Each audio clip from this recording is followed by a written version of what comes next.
বিসমিল্লাহির রহমানির রহিম।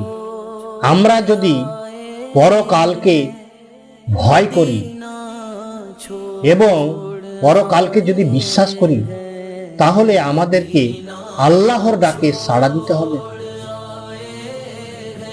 আল্লাহ যে কাজের জন্য ডাকেন সে কাজের জন্য ছুটে যেতে হবে এবং যে জিনিসের জন্য আহ্বান জানান তা গ্রহণ করতে হবে।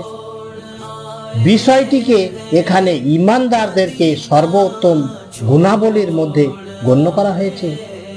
সূরা আল ইমরানের 159 নম্বর আয়াতে বলা হয়েছে যে পরামর্শ ইসলামী জীবন প্রণালীর একটি গুরুত্বপূর্ণ স্তম্ভ।